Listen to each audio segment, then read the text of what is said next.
शुरू करो। कक्षा 10 के छात्र एवं छात्राओं, आज हम हिंदी में रसखान की सवैया की व्याख्या बताने जा रहे हैं। रसखान जी सगुण मार्गी भक्ति काल के सगुण मार्गी काव्यधारा के कृष्ण भक्त शाखा के कवि थे। उनका नाम सैयद इब्राहिम था। रसखान जी का मूल नाम सैयद इब्राहिम था। वे दिल्ली के पठान सरदार थे। कुछ विद्वान उन्हें पिहानी का निवासी मानते हैं, किंतु इस विषय में कोई प्रबल प्रमाण उपलब्ध नहीं है। रसखान जी, ऐसा विद्वानों का मत है कि रसखान जी किसी बादशाह के ही वंशज थे, क्योंकि उनकी प्रेम वाटिका काव्य में यह अधोलिखित पंक्तियां उसको स्पष्ट करती हैं।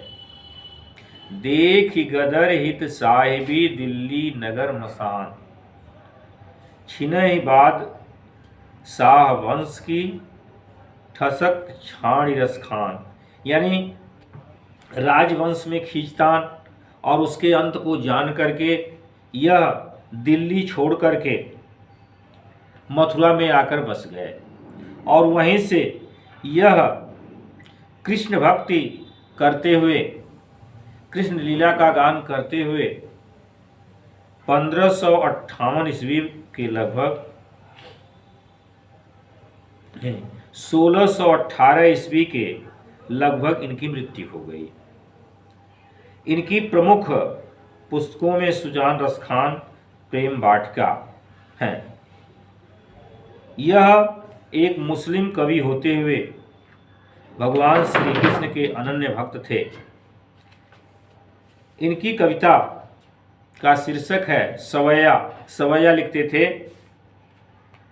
पहला पद्य है, मानु सहो तो वही रसखानी बसों ब्रज गोकुल गांव के ग्वारन, जौ पशु हो तो कहा बस मेरो चरो नित नंद की धेनु मझारन। देखिए, कवि रसखान जी कह रहे हैं कि हे भगवान कृष्ण, अगर मेरा अगले जन्म में मनुष्य के घर पर मैं पैदा होता हूँ, मेरा जन्म मनुष्य के घर होता है, तो मेरी यह इच्छा है कि मैं ब्रज गोकुल के गांव में, ब्रज के गोकुल गांव के ग्वाल बालों के बीच में निवास करूं, क्योंकि वहां मुझे श्री कृष्ण का दर्शन होगा।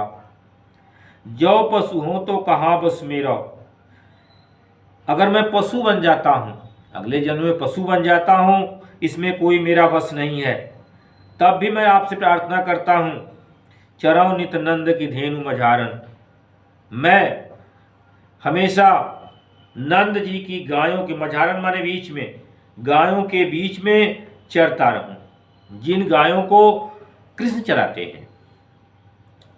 पाहन हो तो वही गिर को, अगर मैं पत्थर बन जाऊं तो उसी पहाड़ का पत्थर बनूं जिस गोवर्धन पर्वत को भगवान श्री कृष्ण ने पुरंदर धारण, यानी पुरंदर यानी इंद्र के कोप से ब्रजवासियों को बचाने के लिए कृष्ण ने धारण किया था, उसी गोवर्धन पर्वत का मैं पत्थर बनूं।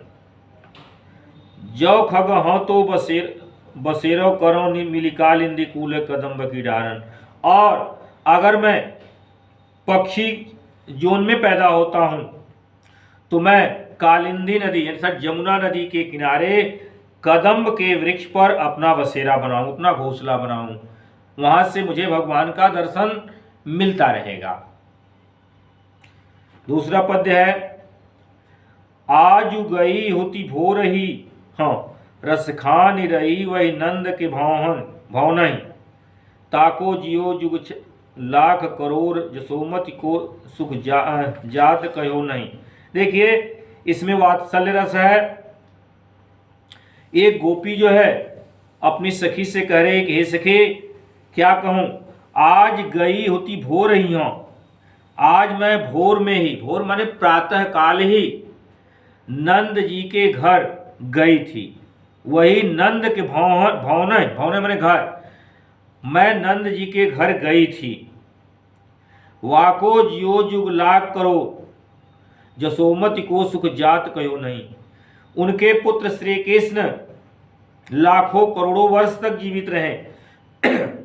उनके पुत्र श्री कृष्ण लाखों करोड़ों वर्ष तक जीवित रहे और जसोमति माँ जसोदा के सुख को तो कहा ही नहीं जाता है, कहीं कहा ही नहीं जा सकता। इतनी खुश थी, तेल लगाए लगाए कि अंजन, वह अपने पुत्र को कृष्ण को तेल लगा रही थी, अंजन काजल लगा रही थी, भौहें बनाए बनाए ढिठौ नहीं, और उनकी भौहें बना रही थी और भौहों के ऊपर एक काला टीका लगा रही थी। डारी हमेलन हार निहारत, और बालक श्री कृष्ण के गले में हुमेल का हार डाल करके पहना करके उसको देख देख करके बहुत ही खुश हो रही थी। वारत ज्यों चुचकारत छौनई, और अपने को न्यौछावर करते हुए अपने बालक श्री कृष्ण को बार बार पुचकार रही थी। छौनई ने बच्चे अपने पुत्र को बार बार पुचकार रही थी, स्नेह कर रही थी, प्रेम कर रही थी। तीसरा है धूरी भरे अति शोभित श्यामजू, तैसी बनी सिर सुंदर चोटी, खेलत खात फिरें अंगना पग बैजन बाजत पीरी कछोटी।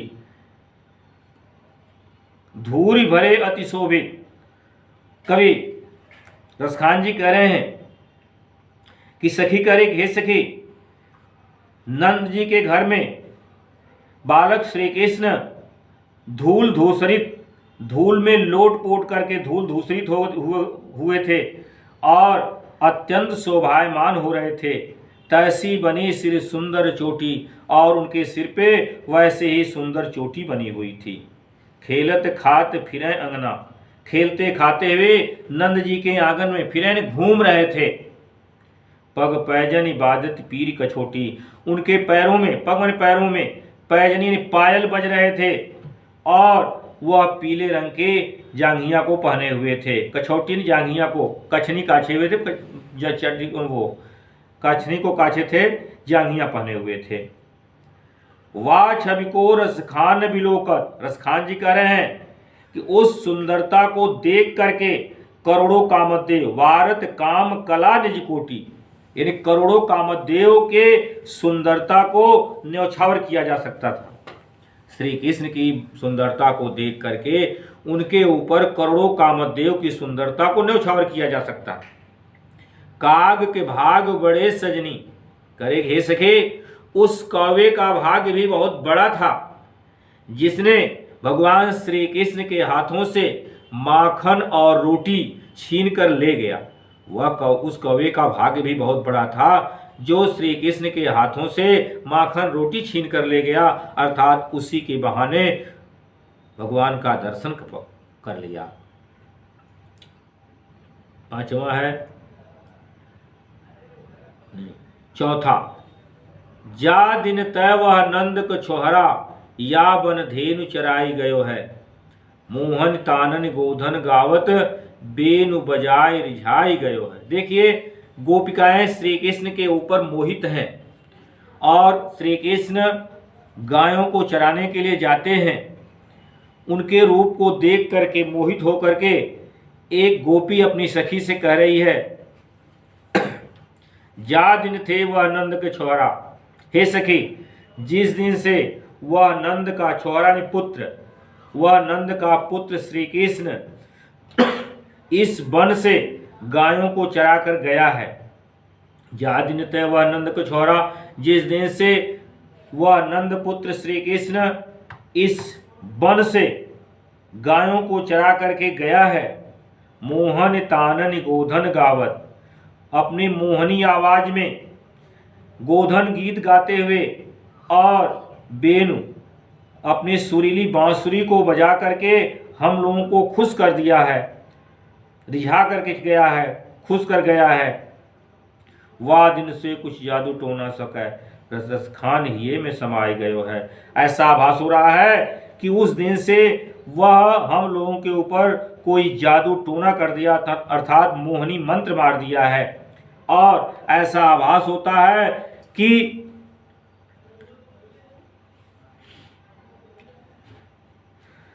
वह सब रसखान जी कहते हैं कि गोपी कह रही है कि ऐसा आभास हो रहा है कि वह हमारे हृदय में समा गया है, अर्थात बस गया है। कौन काऊ की कहानी करे, कोई किसी की बात को मानने के लिए तैयार नहीं है, कोई किसी की बात को मानने के लिए तैयार नहीं है। ऐसा आभास हो रहा है कि सिगरो संपूर्ण ब्रज उसके हाथों में बिक गया है, अर्थात उसका परवश हो गया है, उसके अधीन हो गया है। पांचवा है, कान भये बांसुरी के अब कौन सखी हमको चाहिए। राधिका जी कह रही हैं कि सखी, कृष्ण तो अब बांसुरी के वश में हो गए हैं, अब हमको कौन चाहेगा, हमको कौन प्रेम करेगा। निशिदौंस रहे संग साथ लगी, रात दिन वह बांसुरी उनके साथ लगी रहती है। यह मौसौतिन तापन क्यों सही है, यह सौतिया डाह हम क्यों सहेंगी। जिन मोह लियो मनमोहन को रसखान सदा हमको दई हैं। श्री गोपिका कह रही है कि सके, जिसने श्री कृष्ण को मोह लिया है वह हम लोगों को बार बार सताएगी, जलाएगी, और यह सौत का ताप हम नहीं सह सकती। मिली आओ सखी सौभाग्य चलें, हे सखी आओ हम सब मिल करके इस ब्रज को छोड़ दें, अब तो यहाँ बांसुरी का ही राज रहेगा, अब तो यहाँ बांसुरी ही रहेगी। अगला पद्य हम अगले दिन पढ़ाएंगे।